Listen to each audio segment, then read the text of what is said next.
En esta cuarta parte ya de las puertas dimensionales, que ya empieza a aparecer también una serie de televisiva, yo pensaba que no daría para tanto, pero una vez más los temas, bueno, a medida que uno se va poniendo, lo van desbordando. Veréis unas variedades al respecto. El otro día estuvimos analizando muchos textos bíblicos que nos daban pruebas claras de que sí hay algo más de lo que hasta ahora habíamos pensado en ese conducto al cielo. Y también estuvimos hablando sobre tecnología de Dios. Sé que hay personas que aún dudan, pero ¿Dios necesita de tecnología? Dios no necesita de nada, pero Dios puede usar tecnología, al igual que la tienen, lo vimos, los ángeles de Dios. Entonces, iremos viendo aún más cosas al respecto. Hoy no, sobre esto en concreto. Hoy vamos a ver cosas distintas, pero que todas están entrelazadas exactamente con lo mismo. Vamos a pasar al apartado sobre Hollywood. Una vez más, en el cine se nos hablaba de todas estas cosas que ahora nosotros estamos tratando también aquí. Recordemos, en la Guerra de las Galaxias, de hace ya un montón de años, cuando había una imagen que a muchos impactó cuando estaban en el cine viendo esa película. ¿Qué es esta? Cuando dicen hiperespacio y ¡fu! De repente todas las estrellas, vertiginosa, y ellos entran en ese hiperespacio. Bueno, son conceptos que ya ellos estaban transmitiéndonos.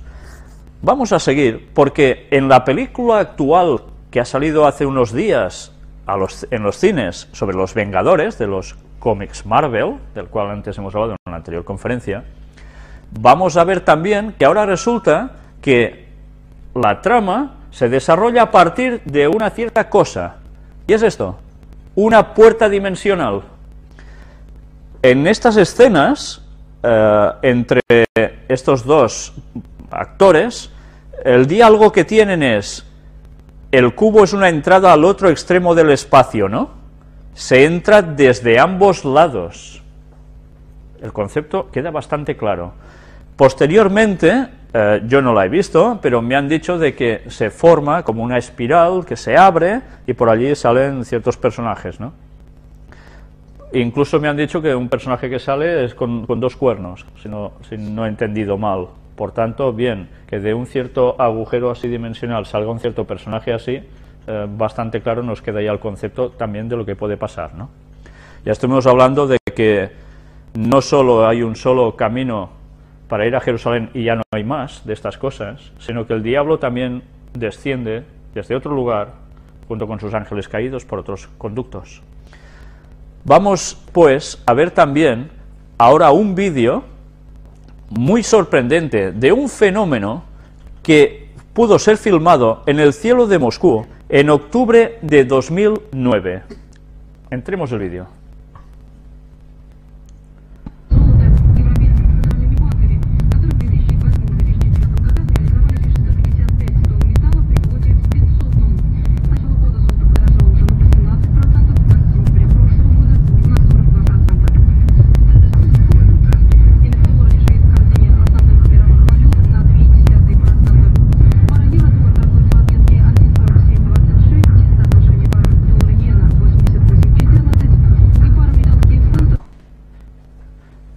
Bien, esto que sucedió en Moscú, ya veis que no es ninguna ficción. No sabemos si fue por cuestiones de HAARP, el sistema HAARP, o viendo la temática que estamos viendo y tomando la forma que toma, era algo más que eso.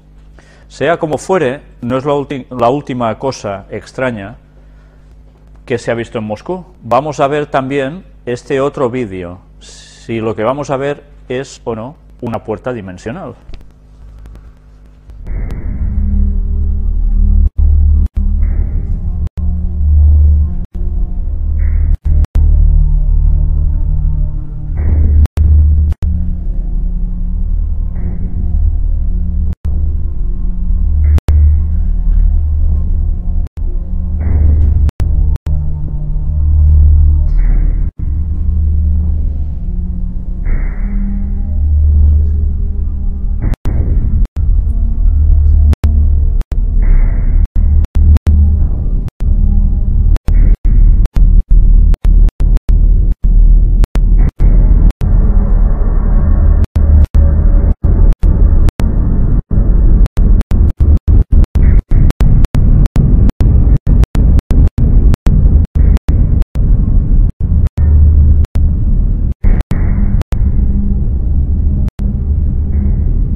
Sea como fuere, desde luego imágenes curiosas sí que son.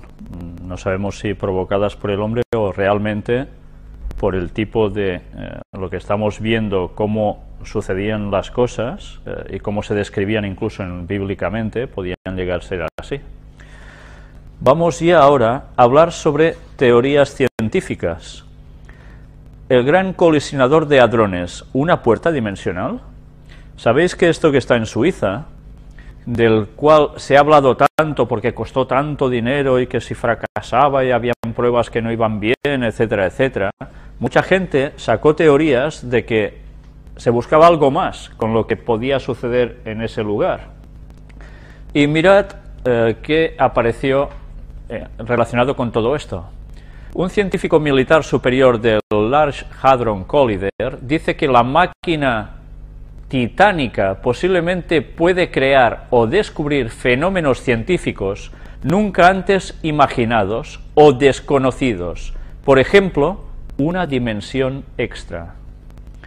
Podría salir algo de esta puerta o podríamos enviar algo a través de ella, dijo Sergio Bertoluzzi, que es director de investigación y computación científica del CERN, incluida la conferencia de prensa en el CERN a principios de esta semana. Estamos hablando de 6 de noviembre de 2009.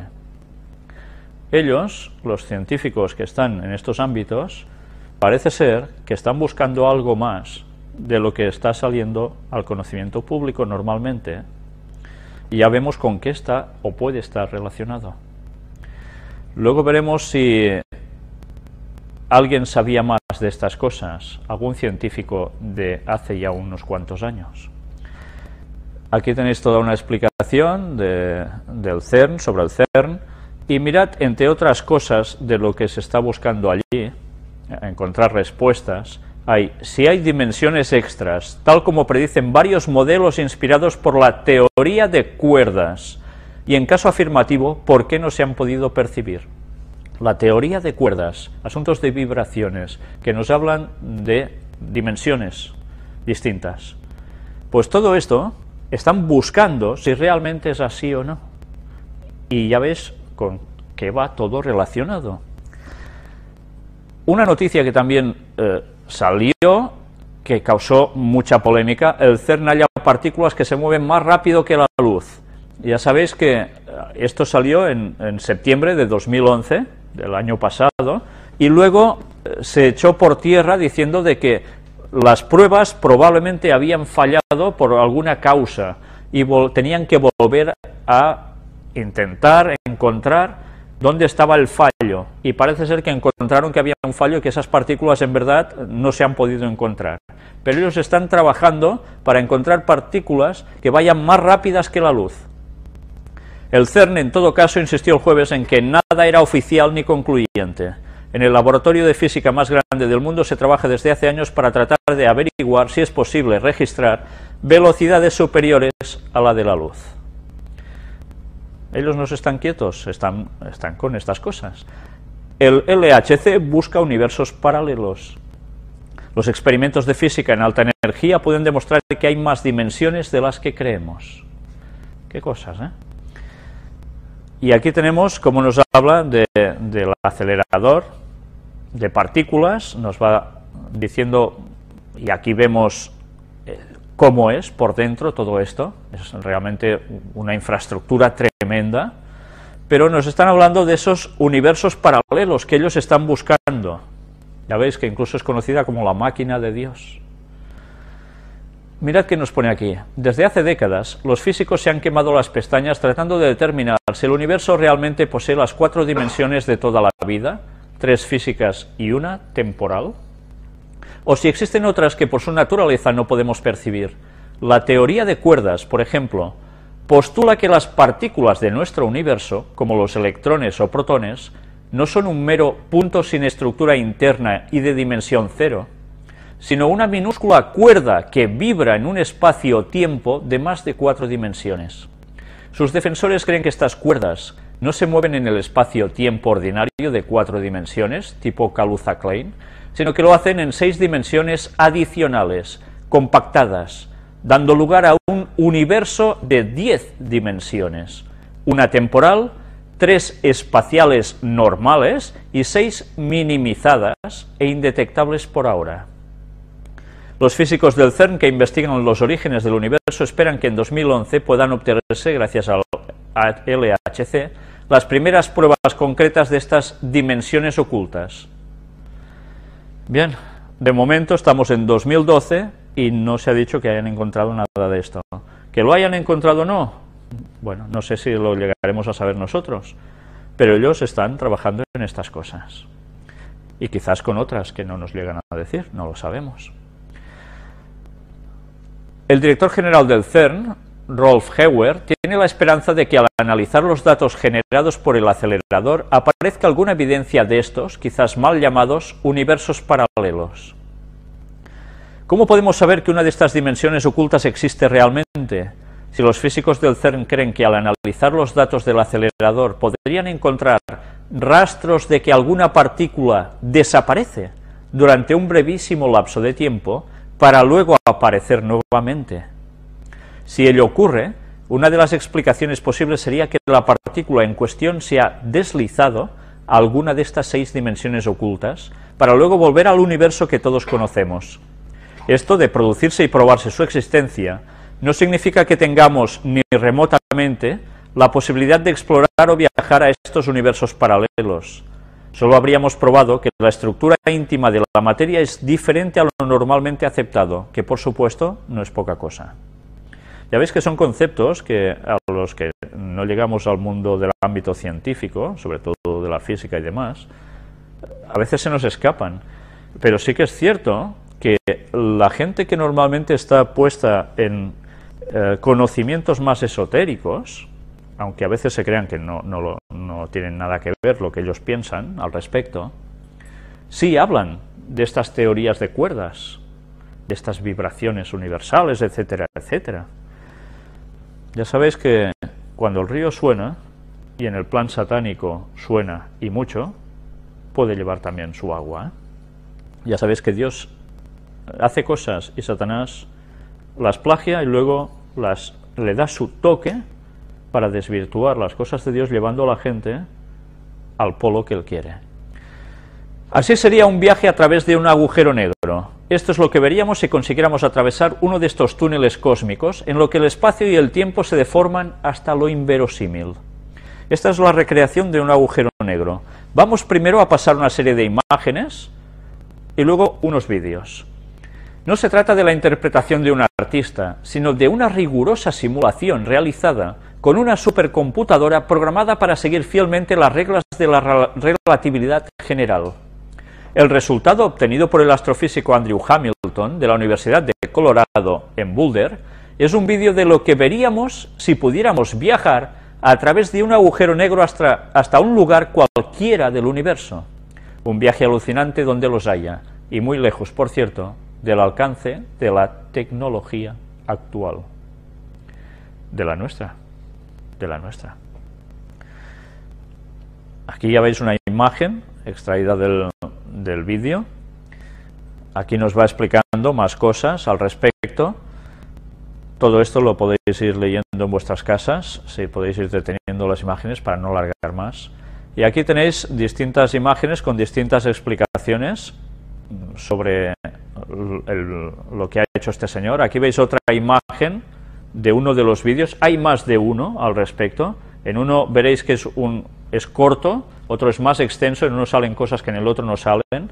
Pero no sé si aquí ya percibís algún tipo de estructura en esta esfera negra que veis aquí, con estas particiones en rojo, que os recuerda algo que nosotros ya hemos visto en algún documental que pasamos en la primera parte de esta serie de conferencias. Sigamos viendo más cosas. Bueno, aquí nos dice, supongamos que queremos ir hasta Andrómeda, la vecina más próxima a nuestra galaxia, la Vía Láctea. Andrómeda se encuentra a 2 millones de años luz de distancia de nosotros, lo cual significa que incluso si pudiéramos viajar a la velocidad de la luz, 300.000 kilómetros por segundo, cosa que no podemos hacer, tardaríamos 2 millones de años en llegar. Eso suponiendo que pudiésemos pasar por allí y no nos pasase nada, ¿no? Con nuestra tecnología sería, bueno, a la velocidad de la luz, o sea, una tecnología súper mejorada, pues tardaríamos todo este tiempo. ¿Y el cielo dónde está? Porque si Daniel empezaba a orar y el ángel ya se le da la orden y ya se le planta allí casi al instante, caray, pues vaya solución tienen los ángeles, que nosotros no estamos ni soñando con ello. Pero bien, vamos a seguir. Más imágenes. Sin embargo, la física nos brinda otro modo, por lo menos en teoría, de alcanzar nuestro objetivo. Y ese modo no es otro que meternos de cabeza en un agujero negro, un lugar donde el espacio y el tiempo se deforman hasta lo inverosímil para salir después por el otro extremo y emerger de un agujero blanco justo en el destino elegido. Ya veis qué conceptos, ¿eh? Ahora, gracias a los esfuerzos de Hamilton, y aunque tal viaje no es posible con los medios actuales, podemos hacer una idea bastante precisa de lo que veríamos si realmente pudiéramos atravesar uno de esos túneles espacio-temporales. Por supuesto, si nos zambulliéramos de pie en un agujero negro de verdad, nuestro cuerpo empezaría a estirarse como un espagueti, ya que la enorme gravedad tiraría de nuestros pies mucho más fuerte que de nuestra cabeza. O sea que quedaríamos hecho un churro. Más imágenes. Y eso sí, antes no quedamos vaporizados por los chorros energéticos que emanan del agujero, pero Hamilton en su visualización da por hecho que el viajero está dotado de superpoderes y que sobrevivirá tranquilamente a la experiencia, porque es que si no, claro, no saldría la cosa. Y aquí tenéis la imagen de todo el universo. Lo primero que hay que hacer, pues, es dejarse atrapar por el agujero negro. La gravedad nos atraerá hacia él sin remedio hasta hacernos cruzar el horizonte de sucesos, el punto de no retorno, y a partir del cual nada, ni siquiera la luz, puede dar marcha atrás. Pero vayamos por partes. Primero atravesaríamos el horizonte exterior del agujero, donde la realidad nos sería aún bastante familiar. Y seguiríamos en caída libre hacia el horizonte interno. Es allí donde las cosas empezarían a parecer realmente extrañas. Lo primero que veríamos sería un estallido luminoso, procedente del mundo exterior. Una luz infinitamente energética y que contendría una imagen de la historia completa de todo el universo. Son teorías. Al ir acercándonos a la salida, entraríamos en un agujero de gusano, un lugar donde el flujo del espacio se invierte y sentiríamos como empezamos a acelerar de nuevo, aunque esta vez hacia afuera. El agujero de gusano termina justo en la entrada de un agujero blanco, que es una versión invertida de un agujero negro. Aquí el espacio cae hacia afuera en lugar de hacia adentro, y a una velocidad aparente mucho mayor que la de la luz. Es el momento en que se produce otro destello de radiación, un flash luminoso que esta vez contiene la imagen de todo el futuro del universo. Qué conceptos, ¿eh? A medida que nos movemos a través del agujero blanco, nos vamos aproximando a su horizonte exterior. Cuando lo alcanzamos se produce un tercer destello, pero esta vez lo que aparece es un nuevo universo, en una imagen que contiene la totalidad de su pasado. Si miramos a través del agujero blanco del que acabamos de salir, podremos ver la imagen del antiguo universo. En otras palabras, en nuestro viaje habríamos roto dos barreras, la del espacio y la del tiempo. Por eso, a nuestra espalda podríamos ver aún el universo original del que procedemos, y delante un universo nuevo, réplica del anterior, pero con nosotros en Andrómeda, a 2 millones de años luz de nuestro punto de partida. Y ahora vamos a ver dos vídeos consecutivos en los cuales precisamente mostramos estas imágenes y otras de un viaje a través de agujero negro.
holes are among the simplest objects in the universe. They are simpler than stars, much simpler than planets, and vastly simpler than human beings. Black holes are what is created when matter is compressed into a very small place. They are general relativity's most extreme prediction. They are commonly created from the deaths of stars many times the size of our Sun, usually forming from the collapsed core of the supergiant star after it explodes. At the heart of a black hole is a singularity, an infinitesimal point in space where the pull of gravity is infinitely strong and space-time infinitely curved. At the singularity, space and time no longer exist as we know them. So what would happen if we traveled into one? To answer this question, let's look at a simple black hole, one with mass, but doesn't spin or have any electric charge. This animation shows our descent. At the lower left is a graph showing our trajectory. The green region is a safe zone where our spacecraft orbit around the black hole is stable and we can still get out. The yellow region is a risky zone where our orbit is unstable. Here, a short burst of our maneuvering thrusters will send us either into the black hole or off into outer space. The orange region is a danger zone where there are no possible orbits for our spacecraft, stable or unstable. To remain in orbit in this zone, we must constantly keep firing our rockets. The closer to the horizon we get, the harder we must fire our rockets to keep from falling in. The red line is the horizon. From here, there is no escape. At the bottom right of the animation is a clock, which records the time left until we arrive at the central singularity. The clock records our proper time, the time we experience, the time on our wristwatch. In this animation, the clock slows down, not because time is slowing down, but because it is more interesting to run the movie slower nearer the singularity, so that we can see more clearly what happens there. As we begin our approach, we can immediately see the distortion of light around the edges of the black hole. This is the gravity well bending light, lensing the light from the background stars into long circular arcs. The event horizon is depicted as a red grid. This marks the boundary beyond which nothing can escape, not even light. Notice that we can see both the north and the south poles of the black hole simultaneously. Since the black hole bends light around it, we can see all around and into the back of the black hole at the same time we see the front. This horizon is called the Schwarzschild radius. About 3 Schwarzschild radii marks the location of the innermost stable orbit, the green area in our trajectory. Here, circular orbits are stable. Beyond, they are unstable. Any material accreting around this black hole finds its innermost edge here. Anything slightly closer falls into the black hole. So long as we remain in this region, you can still get out.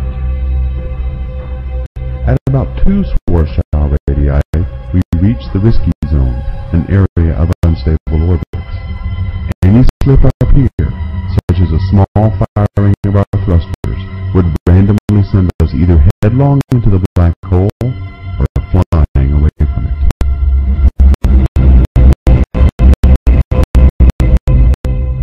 Also in this region, we arrive at a special location known as the photon sphere, the distance where light rays can remain in orbit. This is the closest to the black hole that anything can get and remain in orbit.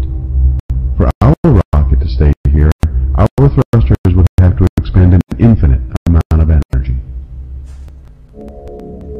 As we fall through the horizon at 1 Schwarzschild radius, something quite unexpected happens. instead of falling through the red grid that marks the horizon, it stands off ahead of us. The horizon splits into two distinct entities, the horizon and the anti-horizon. Light from both of them hit us as we pass. The true horizon becomes visible only after we have fallen through. The anti-horizon continues to remain ahead of us, and we never fall through it. It is a common misconception that if you fall inside the horizon of a black hole, you will be engulfed in blackness. What happens instead, the universe appears brighter and brighter as you approach the horizon, tending to infinite brightness at the horizon. By this time in our journey, however, none of us would be able to sense any of this. Once inside, space is falling faster than light, carrying us inexorably inward. Here, we are now at point 8, Schwarzschild radii. As we fall, in a typical-sized black hole such as ours, the tidal forces are weak enough that we can fall deep inside the horizon before we are torn apart. The gravity at our feet is stronger than the gravity at our heads. We feel this difference as a tidal force, which pulls us apart vertically. At the same time, we are crushed in the horizontal direction, like a rubber band being pulled. Finally, as we approach the singularity, and we look up one last time, we see that the intense gravity of the black hole has concentrated the view of the outside universe into a thin band around our waist. The views above and below are dim and red-shifted, while the view around our waist is bright and blue-shifted. We never actually get to see the center of the black hole because all light is rushing towards it and none away from it.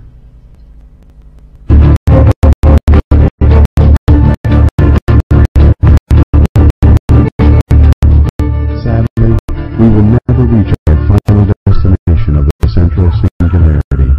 Our journey ends just short of our goal. Approximately 1/10 of a second before we reach the singularity, we would be torn apart by the tidal forces.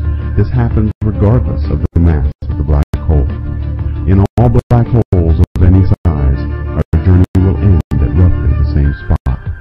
We will never reach the point of infinite curvature, where space and time as we know them have come to an end.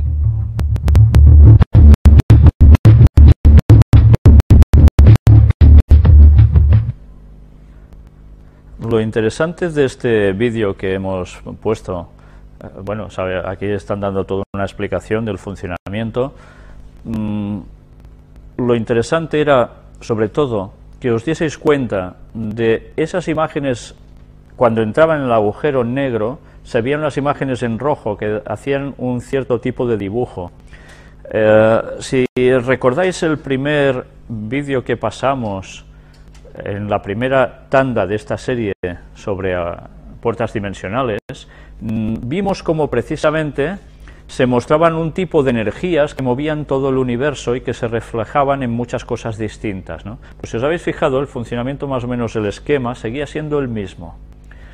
Y el señor que dijo eso por primera vez cuando que nosotros mostramos el documental, el protagonista, por decirlo de algún modo, del relato, dice que él lo vio en una visión yendo en autobús, lo recordáis, ¿no? Ahora vamos a entrar precisamente a ver un poco la visión de algunas cosas de las que hemos mostrado hasta ahora, pero del lado oscuro, entendedme, de las cosas que no provienen de Dios, sino del enemigo. Primero veamos un texto bíblico, Génesis capítulo 3, versículo 13, y esto sí que viene de Dios, para delatar ya las cosas desde un principio. Entonces Jehová Dios dijo a la mujer, ¿qué es lo que has hecho? Y dijo la mujer, la serpiente me engañó y comí. La serpiente me engañó y comí. Y el versículo 15 nos dice, Dios le refiere estas palabras, y pondré enemistad entre ti y la mujer, y entre tu simiente y la simiente suya. Esta te herirá en la cabeza, y tú le herirás en el calcañar. ¿A quién se está refiriendo diciendo esto? ¿Quién era esta serpiente? Pues era un animal. Pero, ¿quién habló a través, utilizando una serpiente? La primera posesión demoníaca de la historia que hizo sucumbir a la humanidad, haciéndola entrar en rebelión contra Dios, en pecado, fue Satanás introduciéndose en el cuerpo de esa serpiente, de ese reptil, y a partir de allí, después ya vemos la sentencia divina hablando contra esa serpiente, pero no refiriéndose solo a la serpiente, sino a Satanás, a quien tuvo posesión de ese cuerpo, que habría una enemistad entre esa serpiente y su simiente, o sea, los que seguirían las cosas de Satanás, y entre la mujer y la simiente suya, que terminaría siendo la humanidad en general, pero especialmente alguien que saldría de esa simiente, que llegaría a ser el Mesías, Jesús. Aquí ya nos está denotando que el primer enemigo de la humanidad y que sigue estando detrás de grandes cosas que aún veremos después de todo esto, y de esa primera visión que tuvo ese señor para entender ciertos mecanismos del universo, etcétera, etcétera, y que culturas antiguas ya comprendían, según vimos, está reflejado en la serpiente, en el reptil. ¿Por qué os digo esto? Porque la lucha entre el bien y el mal existió desde prácticamente el origen de la humanidad aquí en la tierra, pero ya estaba antes en el cielo. ¿Satanás era un reptil? ¿Lucifer era un reptil? ¿Tenía cabeza de serpiente o algo parecido a eso? No. Pero en cambio, al tomar posesión del cuerpo de la serpiente, la simbología de Satanás pasa a ser la serpiente. Por eso todas las culturas ancestrales adoraban a serpientes, pero adoraban también a dragones. En el versículo 14, que aquí no aparece, es cuando le dice a la serpiente Dios, que la maldice, y que a partir de entonces se arrastraría. ¿Por qué? Porque antes volaba la serpiente. ¿Y por qué entonces ahora entenderemos cómo las culturas como China adoran al dragón? Porque es lo mismo que la serpiente antigua que antes volaba. Y es la adoración a Satanás. Y todas las culturas, como las de Latinoamérica, de los indios y demás, adoraban a una serpiente emplumada. Es todo la cultura mundial desde hace 6.000 años de la simiente de la serpiente. Los que han seguido a Satanás, que no han querido ser pueblo de Dios, y que siempre han participado de cosas satánicas y de conceptos muy, muy ciertos, ocultos para el resto de la población que ellos conocían. De allí, tantas sociedades secretas con conceptos antiguos, que verdaderamente no todos están equivocados y que a nosotros nos desbordan por conocimientos, pero que evidentemente esos conocimientos no siempre han sido dados por Dios. No es que Dios prive de conocimientos a su pueblo, ya se los va dando, pero Satanás los ha querido filtrar rápidamente a la gente desde tiempos inmemoriales y aún ahora, para llevar a cabo sus propósitos y desviar de las cosas que Dios sabe, ha hecho y conoce, justo en el punto culminante, para que las personas que encuentran cosas sorprendentes y que pueden ser muy ciertas, se desvíen justo en el punto justo para apartarse de Dios e ir al lado oscuro. Ahora que ya vemos quién está detrás de esos famosos reptilianos que dicen que vienen en platillos voladores a nuestra tierra y que han sido dioses también sumerios, etcétera, etcétera, quien estaba en verdad era la representación de Satanás. Y cómo no, sus ángeles caídos que participan de lo mismo. Por tanto, miremos como una vez más, ya en sus orígenes, Satanás empezó a desvirtuar las cosas de Dios. pero quedó en conceptos y en simbologías lo que Satanás quería introducir al pueblo. Y la serpiente sigue estando como símbolo de adoración en todos estos lugares, o el dragón. Vamos a ver precisamente en este lado oscuro una interpretación que se da del sueño, de la visión nocturna de la escalera de Jacob. ¿Sabéis? Cuando Jacob, lo presentamos ya aquí, va a Betel y empieza a ver esa escalera que llega hasta el cielo, con su base puesta en el suelo, y que los ángeles de Dios suben y descienden por esa escalera. Y él dice, casa de Dios, puerta del cielo. ¿Sabéis? Ellen White, no lo vais a ver ahora, quizás en la próxima etapa de estas conferencias, habla también del simbolismo de esa escalera. Una cosa es la literalidad y otra es la simbología o la enseñanza que también se desprende, ¿no? Nosotros, por el espíritu de profecía, sabemos que esa escalera es como subir los peldaños de la forma de crecimiento de carácter cristiano. Vas subiendo peldaños hasta Dios. Pero esos peldaños que tienes que ir subiendo es a través de Cristo, porque Cristo coge la simbología de esa escalera, sin la cual el cielo y la tierra estarían totalmente imposibles de estar comunicados. Cristo es ese puente, es esa escalera. Y el carácter cristiano va mejorando a medida que va subiendo por esa escalera que representa a Cristo, que nos lleva hasta Dios. Y se va perfeccionando. Pues mirad cómo, curiosamente, una vez más, Satanás siempre trabaja en cosas prácticamente iguales para desviar las cosas, como siempre, en su punto culminante. La masonería habla de la escalera de Jacob. Y aquí tenéis una representación en la cual ya veis una escalera puesta sobre el famoso piso, un tipo tablero ajedrez, ya sabéis, la contraposición entre el bien y el mal, blanco y el negro, el equilibrio. Y esa escalera que está en el suelo apoyada, ya veis, sobre un libro con algo más aquí, debajo de este señor que está sentado aquí, tiene diferentes peldaños. Aquí vemos a esta señora a mitad de escalera con una llave y va subiendo hasta arriba, que hay este otro personaje, y arriba de todo ya veis qué conceptos tan celestiales. Pues vamos a ver qué nos dicen en la masonería sobre estos conceptos. Bueno, hay más símbolos por aquí, ahora no entraremos en ellos.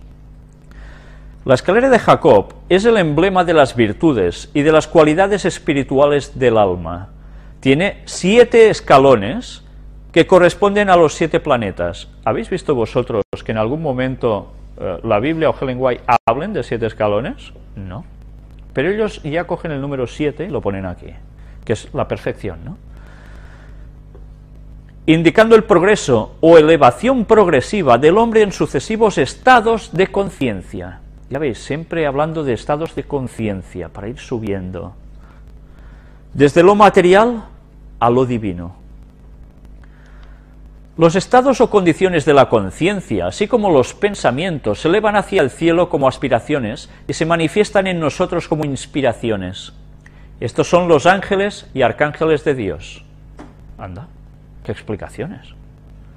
Mensajeros o expresiones de lo divino, que suben y bajan por la escalera, que son realmente, según la expresión de Jacob, casa de Dios y puerta del cielo. Mirad cómo están mezclando conceptos, ¿eh? La misma Torre de Babel surgió con un propósito análogo, como lo indica su nombre, que también significa puerta de Dios. ¿Os dais cuenta de lo que os mostré en la anterior conferencia?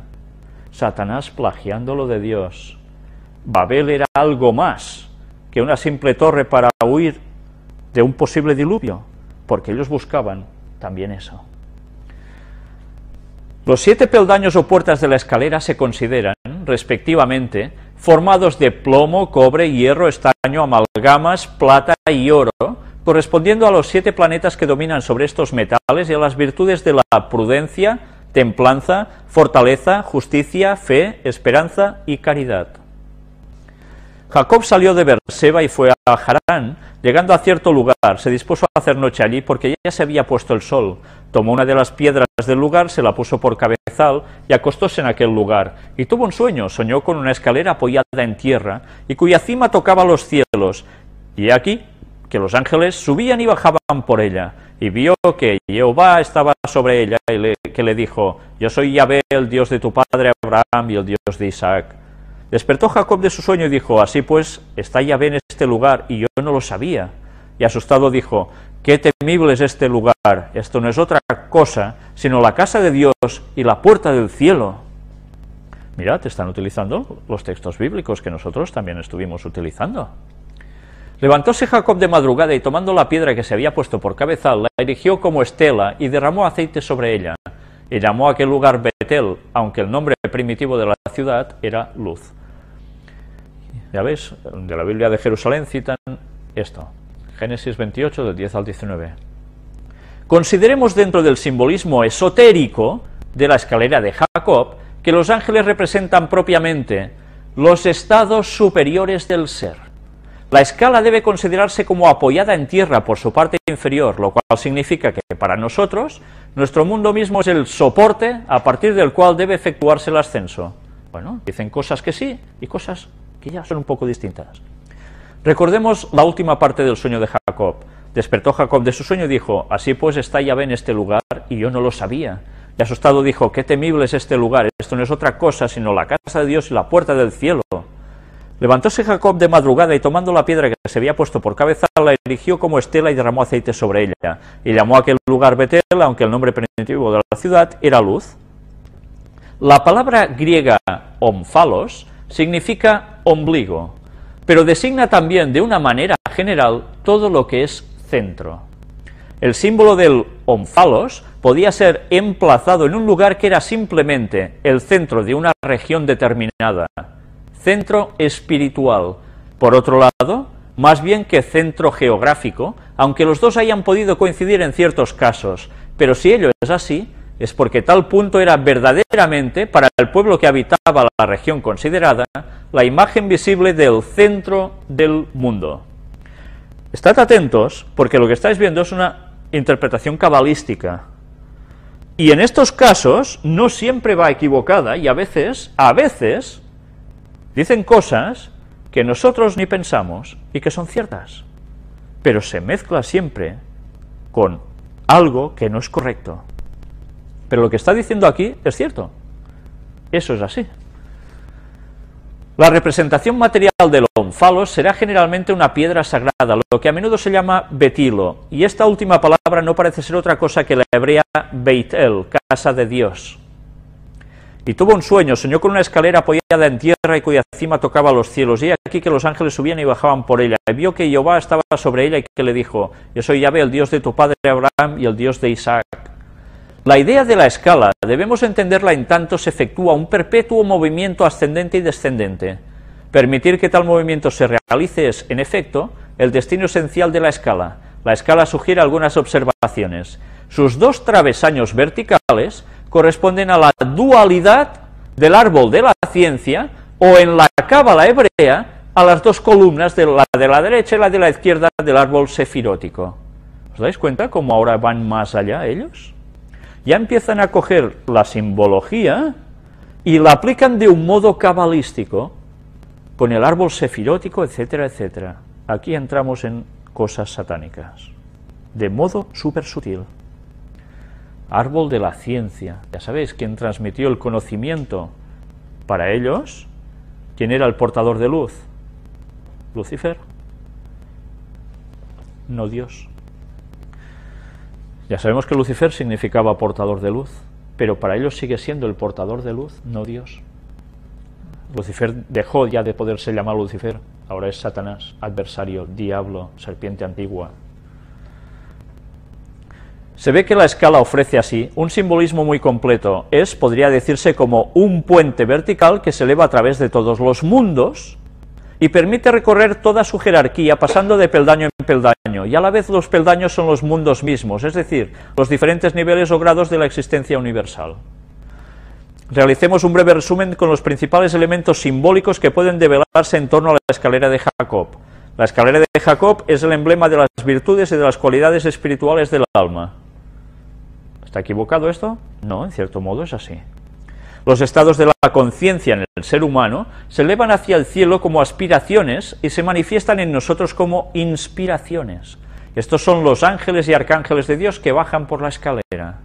Ya veis que entran en conceptos ya un poco extraños. La figura de la escalera de Jacob se cierne como un elemento central en el mundo terrenal y espiritual, es decir, un ónfalos, un ombligo. La escalera ofrece un simbolismo que se identifica con un puente vertical que se eleva a través de todos los mundos hacia la divinidad. El sentido del ascenso y de cada paso dado a través de la escalera de Jacob tiene relación con los estados superiores de evolución y además a diferentes grados de iniciación. ¿Os dais cuenta? Aquí ya entra el detalle de los grados de iniciación. ¿En qué consiste la masonería? Hay grados, ¿no? Distintos tipos de niveles que tú, desde que empiezas, desde que te inicias, vas ascendiendo. Están aplicando los conceptos ocultos de la masonería, ¿a qué? A la escalera de Jacob. ¿Veis qué fácil es desvirtuar con unos argumentos que parecen ciertos, porque casi todo es cierto? Estas ciencias no podían ser sino ciencias tradicionales entendidas en su sentido más profundo y más propiamente esotérico. Impresionante, ¿eh? Pues ya veis ellos cómo tratan el tema, pero ya veis que hablan también de pasar por otros mundos hasta llegar a lo máximo, ¿no? Pues ahora veamos, siguiendo en el lado oscuro, ¿recordáis este juego, no? Que tantas veces hemos presentado cartas que pertenecen aquí. Juego de cartas Simbo, Illuminati, New World Order. Aquí tenéis la caja escaneada para que la podáis ver bien. Y mirad que aparecen esas cartas. Tema UFOs. Ya veis, el típico cabezón con esa cara extraña, esos ojos extraños, puestos dentro de ¿qué? De un triángulo. Vamos a ver qué más sale. Mirad, una vez más, en esta carta también aparecen, ¿qué aparecen? Ovnis y marcianitos. Bueno, sí, aparecen monstruos, langostas aquí, gigantes por encima de edificios y vacas. Bueno, sigamos viendo más asuntos tipo ovni. Y también, ¿qué aparece? Lo que vimos en una anterior conferencia, los círculos en los campos, en los sembrados, haciendo dibujitos extraños, ¿no? Pues todo esto aparece en este juego de cartas. Ellos también lo han puesto porque algo hay con el tema ovni relacionado con todo esto.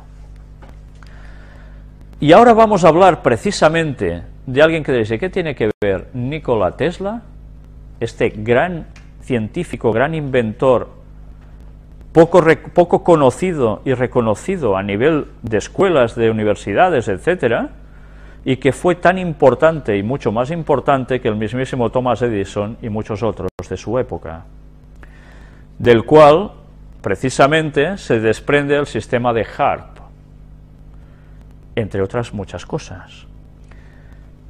Ya veis que tiene en la mano un invento aquí, algo que resplandece. Se dice que el inventor de la bombilla fue Thomas Edison, ¿no? ¿Sí? Bien, ya se dice de que en verdad fue copiado también de lo que este señor ya había hecho antes, había encontrado antes. Hoy veremos cómo este señor tiene mucho también que ver con temas de lo que hemos venido presentando hasta ahora. Y con algún concepto que hemos dicho hace brevemente, instantáneas atrás, tipo ovni. ¿Cómo? ¿Qué tiene que ver? ¿Ovnis? Pero a ver, los ovnis no nos dicen que son marcianitos. O sea, extraterrestres que vienen en sus naves espaciales desde a saber dónde, aquí, para hacer sus cosas. Unos dicen que para controlarnos, otros para darnos una salida de aquí a un tiempo, otros... en fin. Vamos a ver un poco ya todo este tema que ya va tocando, ¿no? Ya vimos también su relación con esas cosas en las cuales los ángeles de Dios también se mueven. Pues ahora iremos viendo más detalles de todo esto. Vamos a leer un poco bastante. pero creo que vale la pena para que conozcáis quién era este personaje y qué cosas llegó a descubrir y manifestar. Y antes de que desaparezcan muchas generaciones, nuestras máquinas van a ser movidas por la fuerza desde cualquier lugar del universo. En todo universo existe energía. Estas palabras las dijo el genial científico Nikola Tesla. Y según Nexus Magazine, el doctor Nikola Tesla era considerado como una de las personas más conocidas de la Tierra, hoy día desaparecido de nuestros libros científicos y de los libros de texto. ¿Qué es lo que descubrió y por qué cayó en el olvido? Hay veces en que los grandes hombres pasan desapercibidos y olvidados, incluso hasta denostados durante su vida, para nada más morir, reconocerle todos sus méritos, y en alguna ocasión como esta, después de casi 100 años, aún se siguen usando sus descubrimientos y se continúa investigando sobre sus diseños, teorías y aparatos.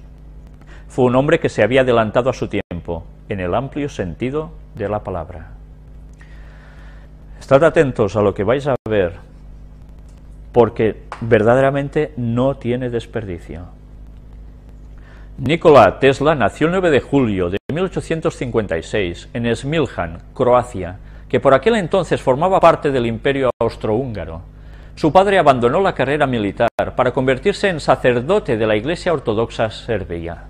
Su madre, aunque no recibió educación formal alguna, era brillante y tenía una memoria excepcional. Tesla siempre decía que su madre era la fuente de sus capacidades intelectuales. No obstante, la temprana muerte accidental de su hermano lo dejó marcado para toda su vida. Atención a este detalle, marcado para toda su vida la muerte de su hermano. Cuando él, ya veis, era relativamente joven, ya que se consideraba culpable de ese accidente. Y con esa culpa cargó hasta el día de su muerte. Nikola Tesla fue, sin ninguna duda, el más grande genio del siglo XIX y XX. Nuestro estilo de vida ahora, la tecnología que damos por normal, todo es posible por este hombre increíble. No obstante, a pesar de todas sus contribuciones a la ciencia, su nombre es poco recordado fuera del campo de la física. De hecho, Thomas Edison es a menudo erróneamente acreditado en los libros de texto con invenciones que fueron realmente desarrolladas y patentadas por Tesla. Y de él no se habla.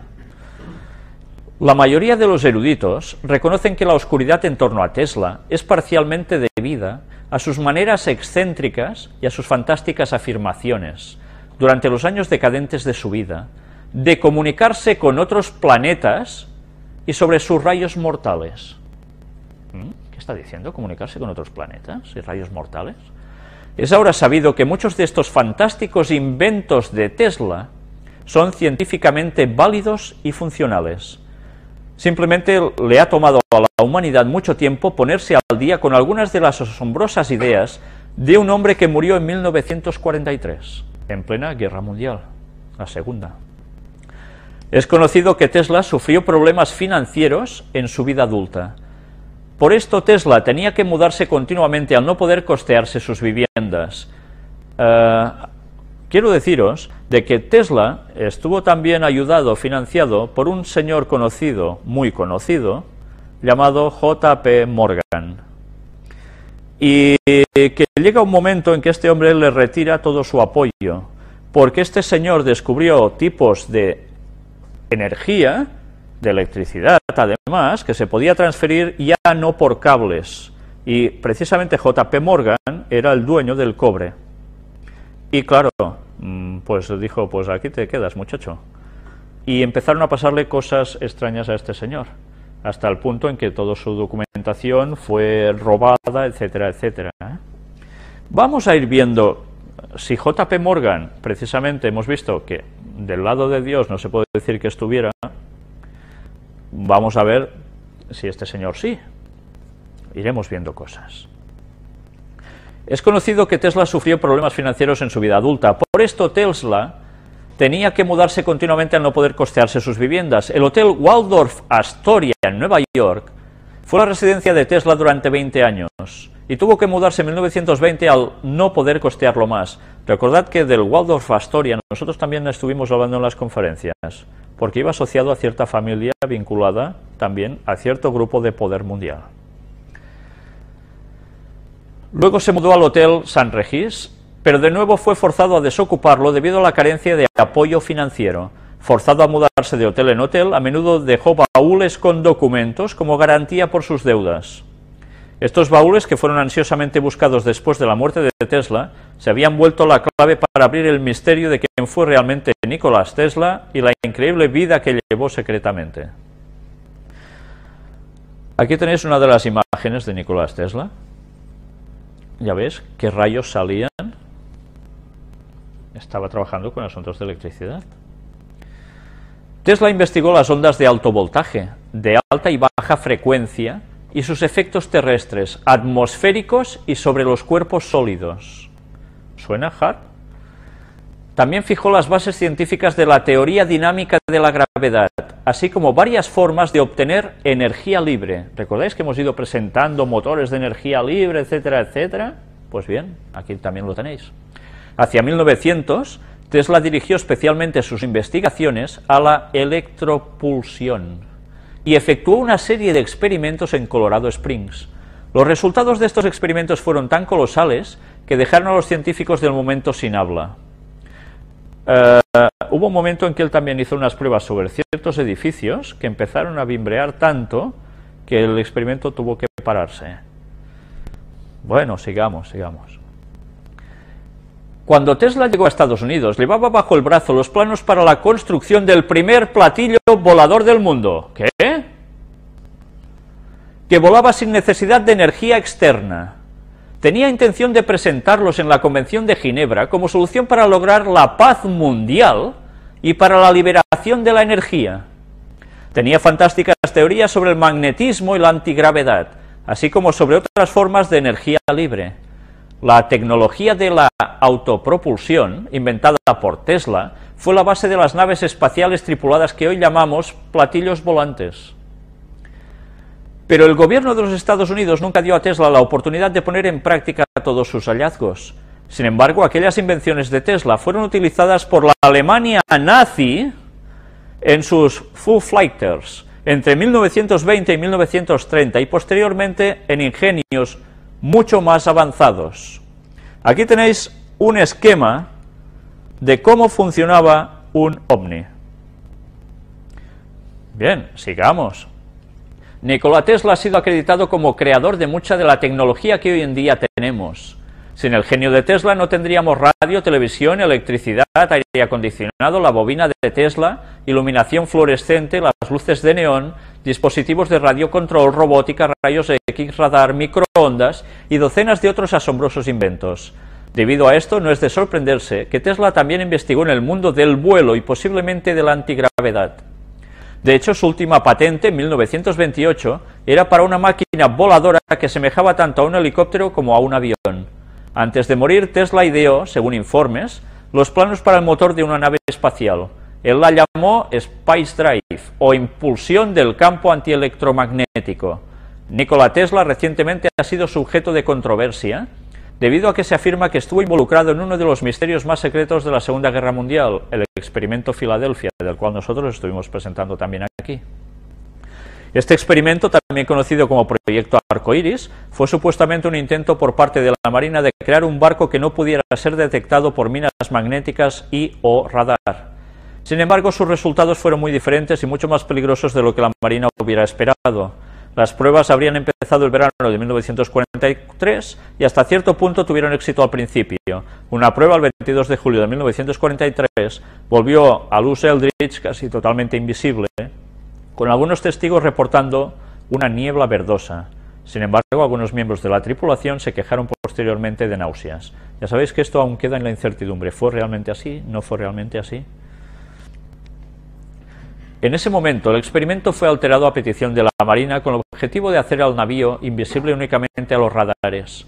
El equipo fue recalibrado y el experimento se llevó a cabo el 28 de octubre de 1943. Esta vez, el Eldridge no solo se volvió totalmente invisible a la vista, sino que de hecho desapareció del área en un relámpago azul. Al mismo tiempo, la base naval estadounidense en Norfolk, Virginia, a 600 kilómetros de distancia, un tripulante en sus costas declaró haber visto al Eldridge durante 15 minutos. Al final de los cuales desapareció para volver a aparecer en Filadelfia en sus coordenadas originales.